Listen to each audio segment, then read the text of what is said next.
Hey, it's Liz D'Alto, and this is the Untamed the Wild Soul Woman podcast. From body image, sex, spirituality, money and relationships, to motherhood, creativity, business, communication, and desire, Untamed the Wild Soul Woman is the place to come for real stories and powerful advice to help you reclaim and redefine womanhood in the 21st century. Liz D'Alto here, creator of Wild Soul Movement and your host for Untamed the Wild Soul Woman, where I have the ridiculous honor of having these deep, intimate conversations with some very powerful and inspiring women who are just living their lives the way that they want to. And it's really great to have Evian here with me today. Evian is actually the wife of my boyfriend's friend. So don't try to connect the dots there. But we connected actually through mutual clients, which was really beautiful. I kept hearing about this woman who's so amazing and doing this great work that's really complementary to mine. And then we actually made the connection via Twitter. And what was so funny is when I visited her website, she had just posted a blog about having sex with the same person for the last 8 years. And as a woman in a fairly new relationship, I was like, oh my God, I must read this because I'm so scared of getting bored in my relationship. And from that moment on, we were just like, yes, internet crush. So this is going to be a really fun conversation. This is our actual first live conversation as well. So you all get to be involved in the exploration of new friends meeting as well as getting to explore her deep genius. So Evian, the first question that I've asked every single woman so far has been, what do you love about being a woman? Oh, I love this question. The first thing that came up for me was I love my period. So great. I don't know why. I don't even know if that's true, but maybe it's because I just recently got off, or I just started my cycle. So I just finished bleeding. I don't know, but yeah, I think what it is about my period that I like underneath that is just being attuned to my own natural cycles and having that be, so like blatant in front of my face, I believe we all have our own natural cycles, but there's just something really beautiful about being like, okay, so I'm ovulating this week and I can feel the changes in my body. And then that following week is all about turning inward. I really geek out about the different cycles that most women go through. And that's one of the things that I love about mine. That is so great. You're the first woman that has said, I love my period. And what's so funny is for me in the last 2 years, I have also really fallen in love with my cycle. It used to be this thing. I feel like our culture kind of sets it up to be this pain in the ass thing that we have to deal with. Totally. Yeah. Instead of this really magical honor that we get to watch our body every month. I mean, for most people, like you said, if you have a regular cycle, to just do its thing and do some natural shedding, releasing, take care of itself. Right. So when you say that you like to geek out about it, can you geek out with us a little bit? What do you... So, sure. Have you ever heard of Elisa Vitti or Woman Code? Yep. So that was the book I read that first got me tuned into the gifts of each part of my cycle. And then I was like, oh... So you go ahead, though. I'm going to let you geek out because you dig it. Well, I work with women on sexual liberation, but also a lot of the work that I've been doing has been reclaiming their own natural cycles, what that means for them. Sometimes that means honoring whatever they feel inside of their bodies, intuitively. And then most of the times it means coming to a place of acceptance and okayness with what their body does on a monthly basis. Recently I got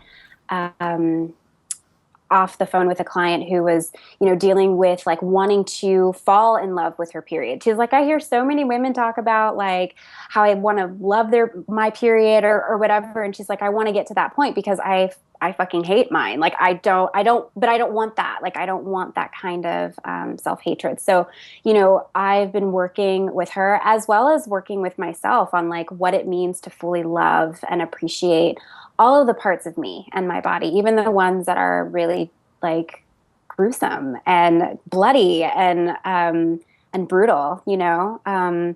And so it's been a really interesting process for me. Like, I was on birth control for a number of years, and that really kind of getting off of it really shifted the kind of awareness I have of my body and my period and what it does. And it just really created this deep, intimate relationship with like the stuff that's going on down there. And that would have never happened if I hadn't gotten off of birth control. So I'm a huge advocate for women taking charge of their cycles, learning what their bodies are telling them, what their bodies do, and educating themselves about that.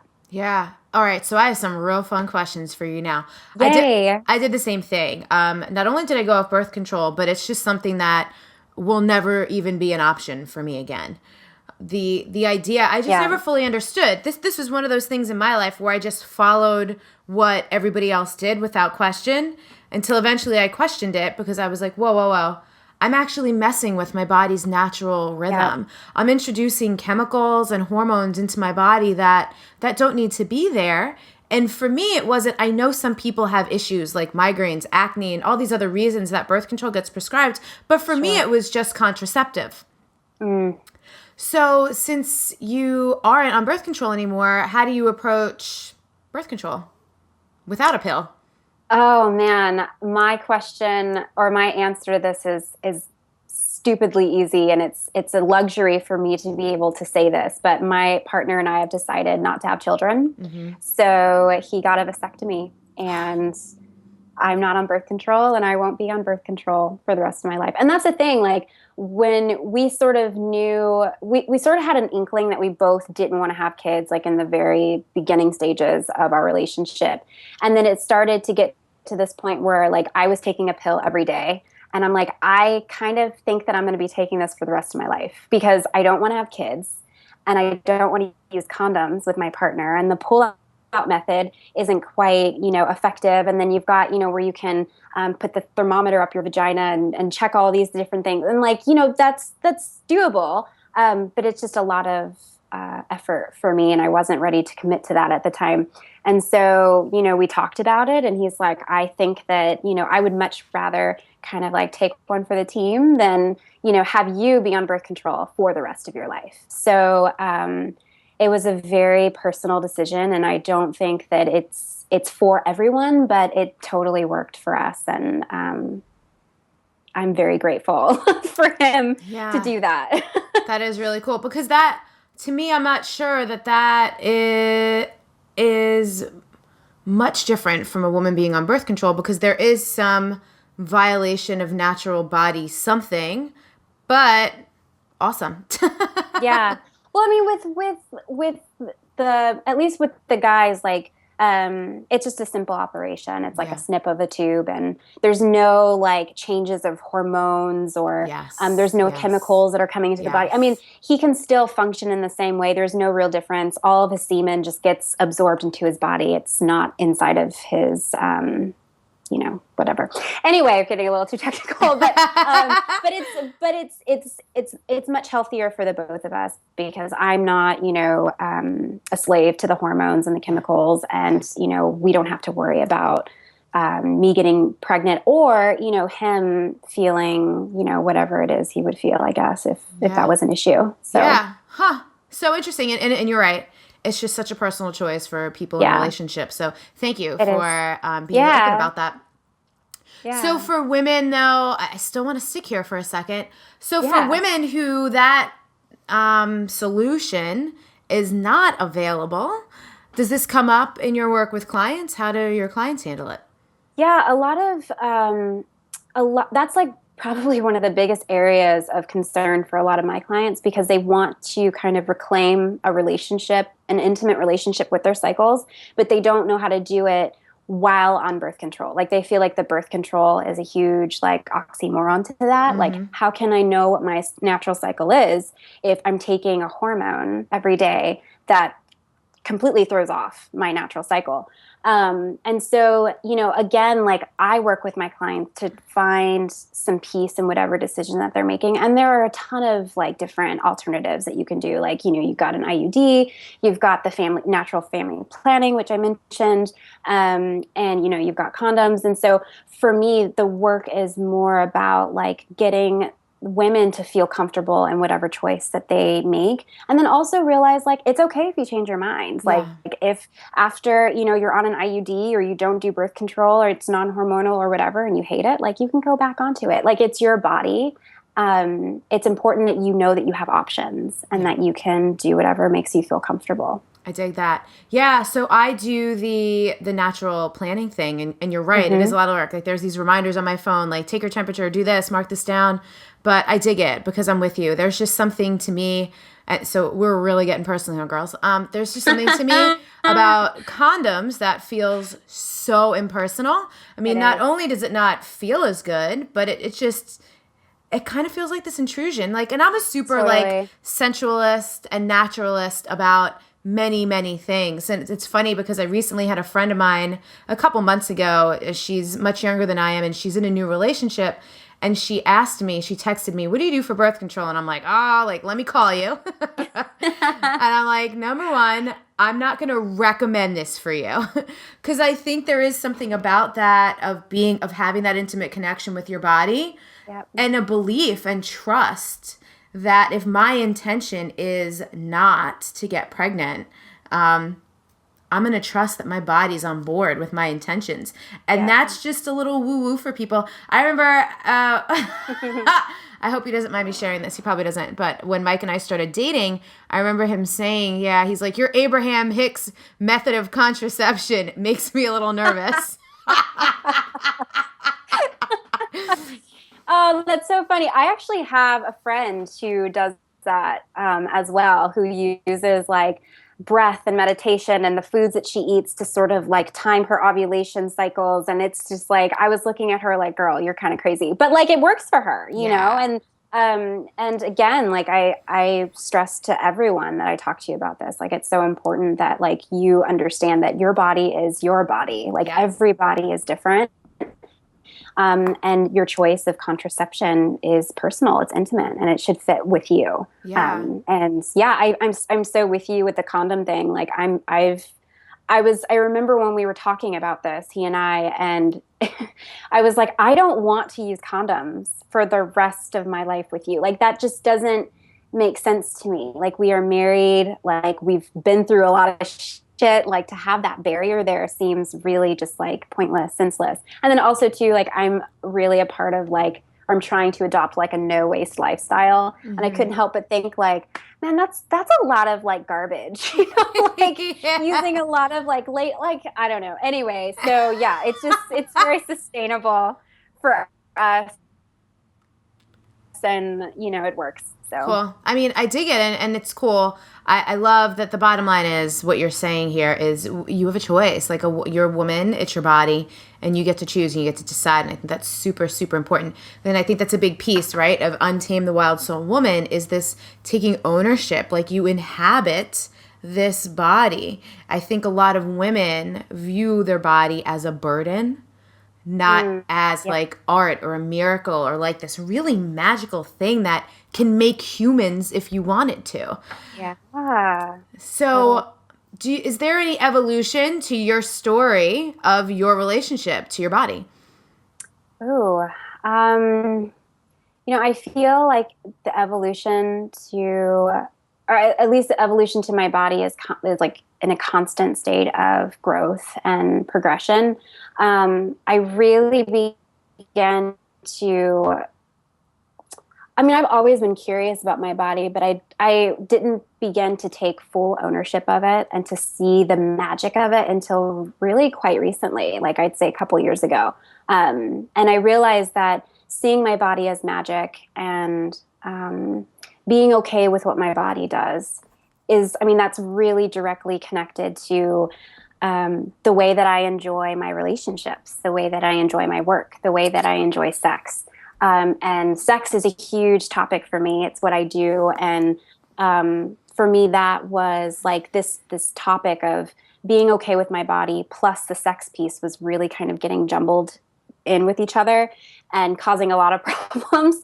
So that's kind of where my work was birthed, just from being insanely curious about self-love and coming into a place of radical acceptance. And then also opening myself to my own erotic empowerment and awakening. Yeah. All right. So I definitely want to spend some time here. Even the term erotic empowerment makes my whole body go like, oh, like tell me more about that. Because, I think it's probably a long, maybe not so long journey, but I think so many women, there's a range there, right? From like traumatic association with sex for various reasons to just being like ashamed and embarrassed because maybe they had a religious upbringing or just conservative upbringing where they thought it was like bad or something functional, not like this amazing pleasurable gift, all the way to what you're saying. Or what was it again? Erotic awakening. Yes. Yes. Yeah. Sexual awakening. Yeah. So I don't even know what the question is. I just want you to start talking about it. Well, I guess I'll start by saying that I was one of those women that grew up in a religious, conservative, sexually oppressive household. I was given a virginity purity card when I was 8 years old. No way. What does that even mean? From my church. And it's one of those things where in your church you sign it and you're basically saying like, I will remain a virgin until marriage. And I signed my first one when I was 8, and then I got another one because I wanted to make sure that I got it nailed into my head, and they laminated it for me. So I kept it in my wallet. I think I was 10 years old when I was given that one. So I've never heard of anything like this. You haven't? Oh my gosh. Wow. Yes. Wait, a V card actually exists? Yeah, it does technically. Yeah, it's insane. So I was brought into my own, like an understanding of sex from that point of view. Like, no, you can't talk about it. But if you're going to do it, you need to have this card, which would keep you safe until, you get married, and then you can have babies and have wonderful, amazing sex.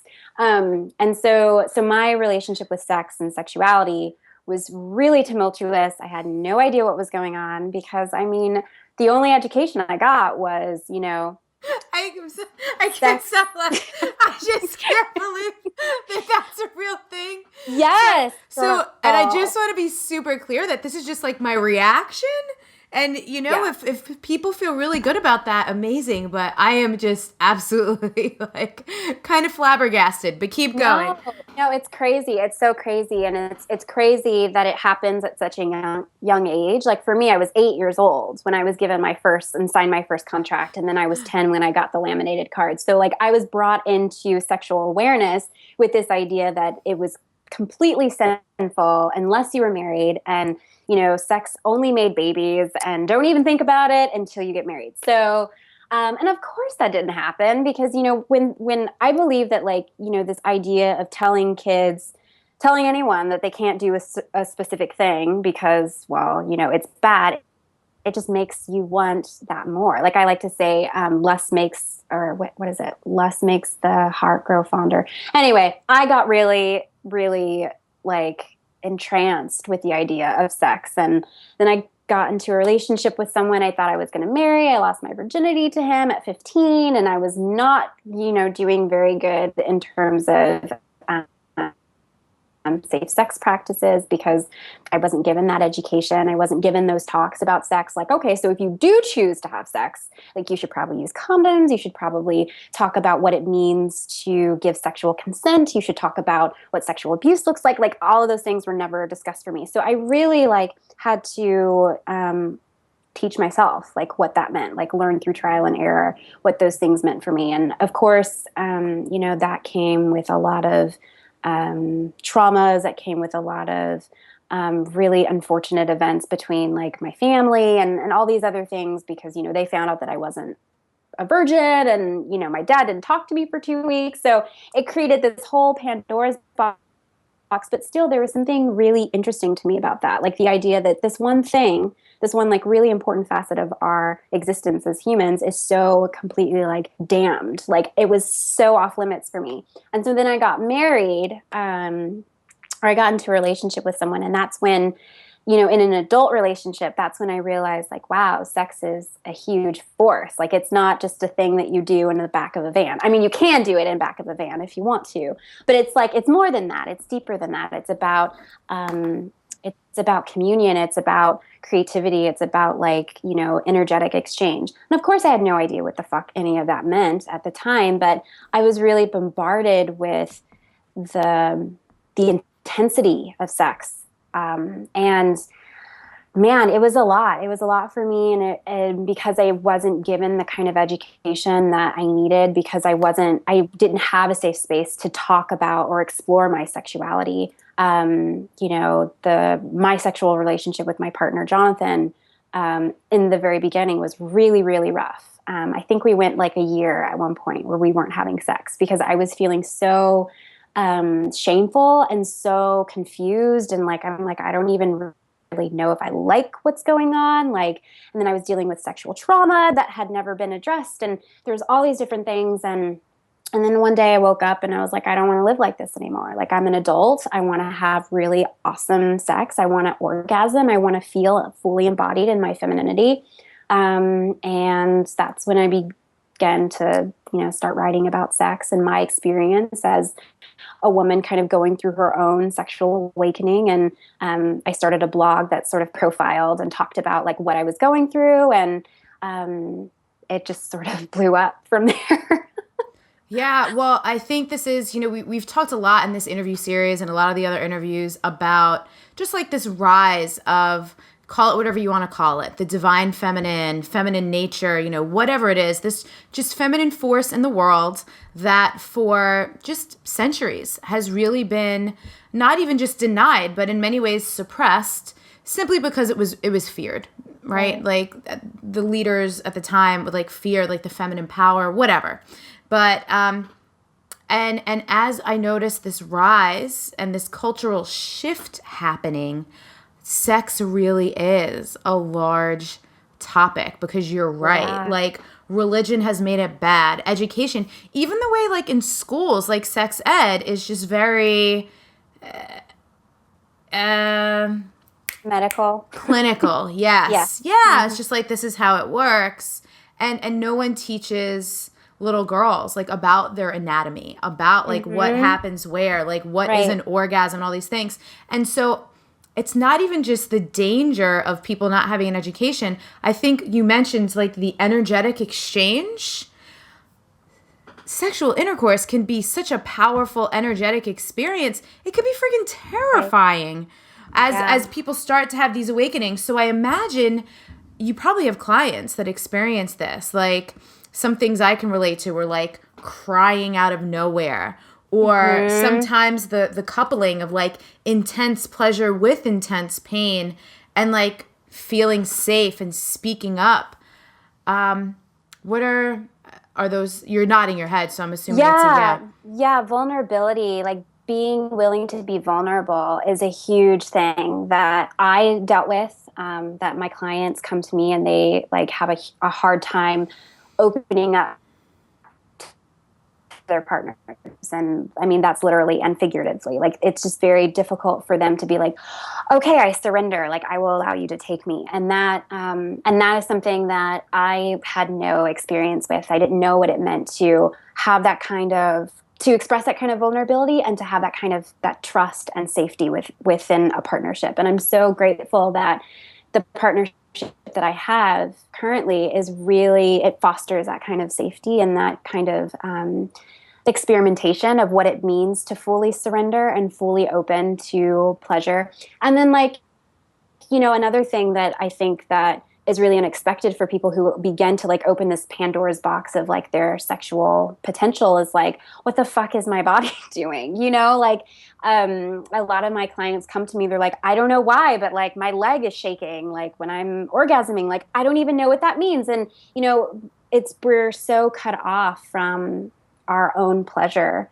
that like coming and reclaiming that again, it's like you're opening up a whole new world, and it's really scary. It's challenging, and it's like, whoa, this doesn't feel normal. And then you see like, these other examples of what sex should look like via porn, and then you really start freaking out because you're like, why doesn't my orgasm look like this? So the term sexual awakening is like really something that I have held dear to me for the last several years as I've been sort of going through my own and kind of, continuing on with it. And I really want to urge women to like start their own sexual awakening and like really explore what it means to be pleasurable, and like what does their body do. And that kind of goes back to the cycles and like being okay with what your body does and all those things. And that's the one thing that I love about sex, is that sex is connected to so many different things,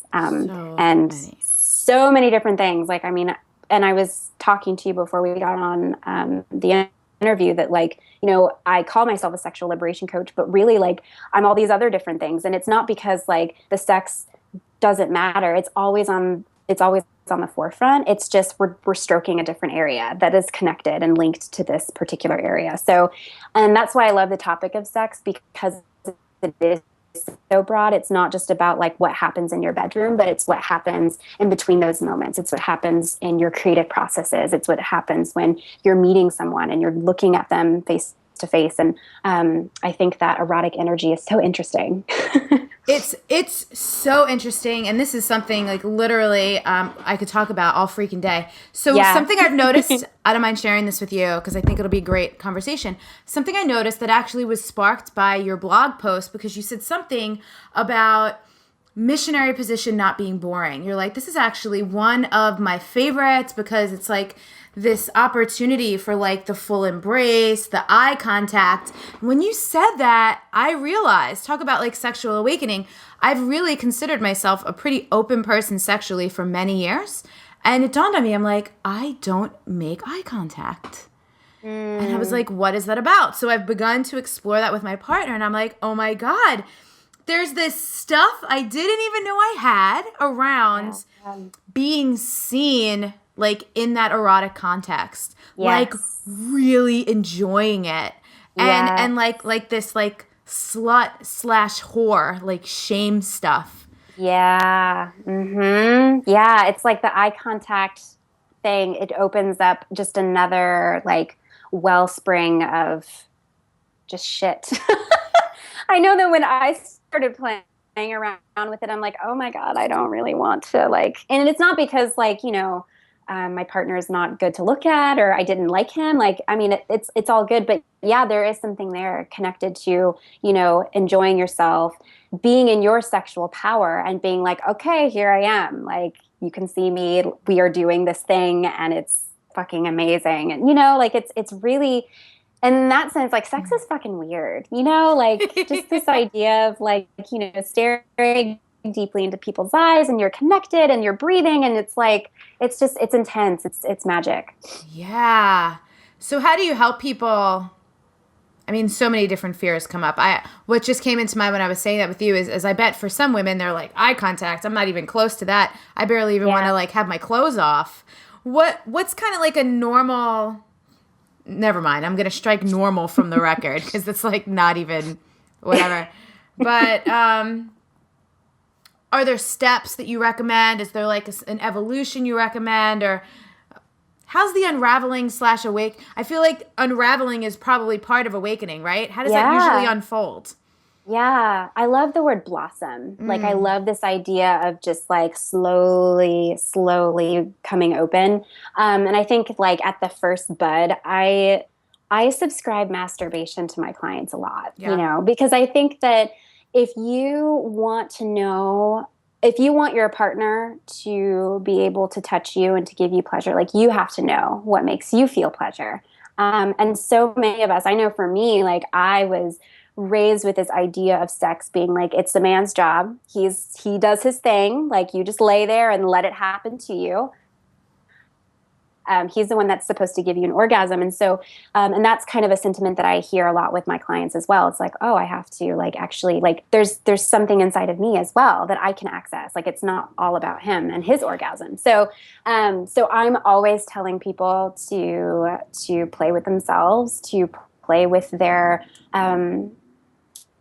to explore what it means to feel pleasure, to explore what it means to be like in the moment of pleasure, on their own time. And then, slowly they can introduce their partner in with them as well, if they feel comfortable with that. And if not, there are other things that they can do to kind of ease them into that. Because I mean, the introduction of the partner is really quite terrifying in terms of like the vulnerability. And, we were talking about that earlier, like feeling a sense of trust and safety. And it's a lot, like being seen in that way is a lot. So I think that the masturbation piece is like that's like one of the first areas that I tell my clients to start with. And I think that's great because I bet, like, I know for me, when I really started more deeply exploring sex in this way, I was single. And there were a couple of books that I picked up where the exercises were like partner play. And I didn't have a partner. And even though I've always been fine being single, that made me feel a little like a loser. Because I was like, oh, well, so I'm counted out. So what resources, if any, do you know of for women who might not have a partner but want to begin this exploration, so when they do have a partner, they're like a bit more open? I love this question because I have so many. My favorite book, the book I give my clients as a present for working with me, is Women's Anatomy of Arousal. It's by Sherry Winston. This is by far the best book on female arousal, female anatomy, female sexuality I have ever read. A lot of the books that I've read about, female sexuality, female arousal and pleasure and all those different things are so goddamn boring. Like, they just like, it's so clinical. It's like, I don't really, but I love Sherry Winston's book because it's so down to earth. It's so real. It's very, very easy to read. And it doesn't just scratch the surface. It's not just talking about the anatomy and then that's it. Like, it talks about like, it starts, I believe the book starts with like, how we as women have been programmed to believe sex is for so long, like from centuries and centuries, like thousands and thousands of years, and how we can begin to change that. And there's even, I love this book so much. I'm going to just like pull it out. I love it. You're like, it's right here. I love this book. I have this book close to me whenever I do sessions because it's just so good. But there's even like in this book, she has like sections that she's written just for guys. So it's like, here, guys, like, here's a little tip. If you're thinking about playing with your clitoris, do this or whatever. And I think that it's really important to have books, to have materials, education that feels really approachable and not so much like, oh, fuck, I'm going to have to learn a whole different routine. I'm going to have to like do breathing practices in order to access, like, a lot of people don't want to do that kind of stuff. I know that I don't. So I love Women's Anatomy of Arousal because it just really kind of gets to the basics and really reminds you of like how beautiful your body is and how beautiful your arousal is and your orgasm is. And it's my most favorite book. Oh, absolutely. Cool. I'm excited to check that out because I've tried to get into some of those other types of books that you've mentioned. I even have gone to like a Tantra workshop and those breathing exercises. And I find like the whole experience of pleasure is happening in your body. And when you're thinking about, oh, am I doing this right? Oh, is this supposed to be the in-breath or the out-breath? Like, I'm no longer in my body, and I've exited the experience. Yeah, totally. My partner actually went to a David Data retreat last year, and it was really great for him. And it just totally speaks to like the masculine and the feminine because he was like all about the breathing practices and like totally into it. And I'm like, I cannot concentrate. Like, I cannot, like, what you're doing is fantastic, but I cannot concentrate on the magic because you're breathing in my ear. Can we just like do it, please? So it's taken a little bit for me to kind of like, get into those practices. And I think I even mentioned that in that post that you keep mentioning of mine of like tantric sex is boring, but it's also awesome. Yeah. Because it is like the breathing practices and the poses and the positions, it's all just so complicated and confusing. So I like to give people who are seeking like their own sexual awakenings and stepping into their erotic power, like some really good comprehensive books that feel like, okay, so this is something I could totally read and I could pass it down to my other sister or my daughter if I wanted to, you know? Yeah. And I bet, I'm sure there's some people that like really love that stuff. Yeah. I'm kind of with you though. It just feels like a lot of work. Yes. So great. It's so funny to like laugh about this stuff.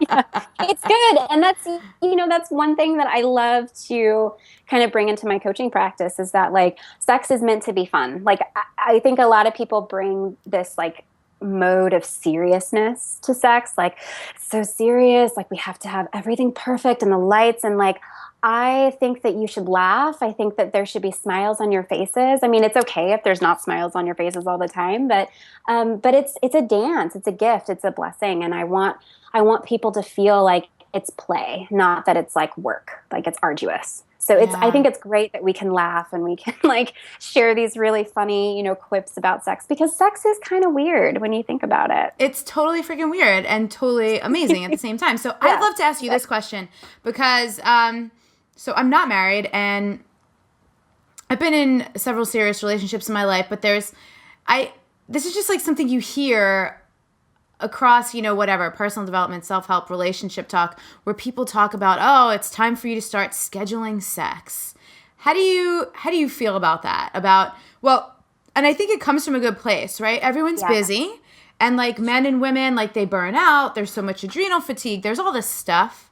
And then there is, like, it's such a crucial part to, like, connection and relationship. So I think it's well-intended. For me, again, I feel like you and I are similar in, like, I kind of reject structure. I'm not really into it, but, some people are.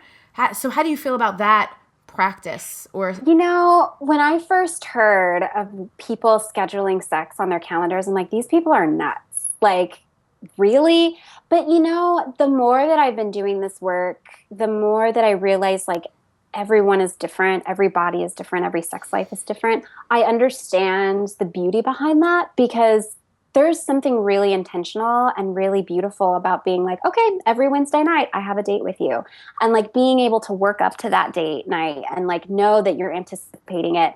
I think that that's great. I think if it works for people and for people who like that kind of structure, I think it's fine. I don't particularly do the whole scheduling thing. I mean, I kind of lately for me, because my sex life has been so incredibly regimented, like for all of my life, my part of my sexual awakening process has been like, rather than just wait until it's like nighttime and we're both already in bed and we're pretty much naked, like, oh, let's have sex. I'm learning to just like feel my body and just be like, I have an urge, and that urge is to fuck you, and I want to do it now. Like, and that's radical for me because it's like, it's taking sex out of this context of like, okay, it only needs to be at these particular moments, and both of you have to be on the same wavelengths. So for me personally, I like to do the whole like sporadic, like, check in with my body. Am I feeling lustful? Well, then let's go. Let's have at it. But it's easy for me because my partner and I work from home and we both make our own schedules. So it's a lot easier for me to just be like, hey, let's have sex. I want to go right now. Right. Because I'm sure in every relationship, there are times when like someone wants to, the other person doesn't. How do you navigate personally? And how do you teach your clients to navigate? Because I think for women, it's like nearly impossible not to take things personally. Like, and there really are just some times when your man is like drained. He's been working his ass off. He literally just like doesn't have energy, and it's not about you. It has nothing to do with you. Right. But like nearly impossible to not take that personally because it feels like this rejection, even though, I mean, it's technically not. It's just your man choosing himself, which is also a beautiful thing. But how do you navigate that? How do you help women navigate that? Like different sexual appetites. Is that what you mean? Yeah. Yeah. Of course, I'm always a proponent of listening to your body and acknowledging what your body needs.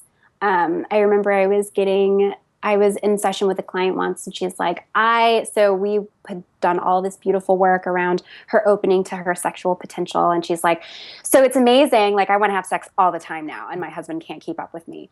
And I'm like, so, what can you do to make sure that your needs get met in the face of, your partner? Not maybe he's tired. Maybe he's been working all day and all he wants to do is like watch football or whatever men want to do.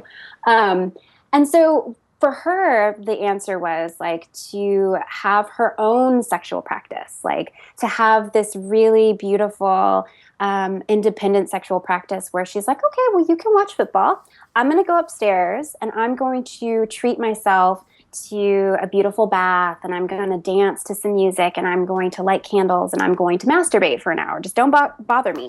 And that for her was really liberating because it put her sexual urges and her sexual appetite on the forefront. Because for her, it was like, having sex when he wanted it, and maybe she wasn't into it. But she was shifting the perspective around that so that she could be able to continue this exploration of her sexual desires and then also honor what her partner is doing. And of course, her partner was like, okay, honey, that's fine. And usually when she would be like, okay, I'm going upstairs, don't mind me, he would follow her anyway, So there's something really beautiful about when a woman takes charge of her sexual agency. Like when she stands in her sexual power and says like, this is what I want, this is what I need. I don't need you to provide that for me. If you'd like to come, that's totally fine. Like you can join me if you want to, but I'm going to go over here. It's something, I don't know. There's something really beautiful about that. Yeah, that's amazing. So, final question. So is there anything that I haven't asked you that you wished I would have, or anything under the topic of untaming the wild soul woman that is like really on your heart that you want to share? This word wild is so prevalent these days. And I like this idea of women stepping into wildness, their wildish natures. And I work a lot with women on stepping into their wildish natures, whether that's sexual, creative, business-wise, whatever. And so I think it's so great that this word wild is being used by women in this way so that they can, open up to their own wild potential. I think that's probably the only thing that came up for me as you were asking that. Cool. It's so funny because when I was creating Wild Soul Movement, I very clearly shut off looking at anything else. Like I didn't want to be creatively distracted. And so I didn't realize until I launched it, like what you just said. The word wild is everywhere right now, but I dig it. I feel like it's this wild expansion because we have, right? We've been tamed for ages, and it's time to get back to the roots and get back to the nature. Cool. Well, thank you for having, and it's funny for me, and this is my own perception, probably for you too. This doesn't even feel like a risque conversation. It feels normal. But I bet some people watching are like, oh, snap, I can't believe she just asked that question. Yeah, it's so funny. Whenever I talk about sex and all these other things, people are so like, oh my God, are you sure you can? I'm like, but it's so normalized for me because it's what I do. And I love it. I love that it is so just oh yeah, we can talk about cocks and penises and orgasms, and it's totally fun. Yeah. So I was out for a glass of wine with a friend 2 weeks ago, and the name of the glass that I ordered was Sexual Chocolate. And that sounds amazing. Amazing. It's my new favorite wine. But aside from that, when I ordered it, I said, I'll have a glass of the Sexual Chocolate. The girl goes, oh my God, finally someone actually used the name. What? She was like, you'd be surprised. Most people point or, say, I'll have this one from here. And they won't even say it. And so that right there showed me, I'm like, as a whole, we have a long way to go. And to remember that, this is a privilege to, feel open and feel safe and, have people like you that we can have these conversations. So, again, thank you so much for standing for it, spreading it, and helping people, wake up to that and liberate themselves. So the website, if you guys want to check out what Evian is up to, it's sexloveliberation.com. And that's, that's where all the goods are. So check her out, read some of those blogs. And, Evian, thank you so much. I'll talk to you later. Yeah, thank you. Bye. And I do believe that it comes down to How do you handle it when it's hard? How do you handle it when it's hard? It's going to get hard with everybody. You're going to be with a partner and you're going to be like, yeah, he's not the one. That doesn't mean it's not in alignment. That does not mean it's not alignment. It's how does he handle it when you come to him and say, hey, you're not the one. Or when that team member, you go to that team member and you say, hey, this is not living up to my standards for satisfaction. How do they handle it? If they handle it in any way that does not feel expansive in your body, not a match. Period.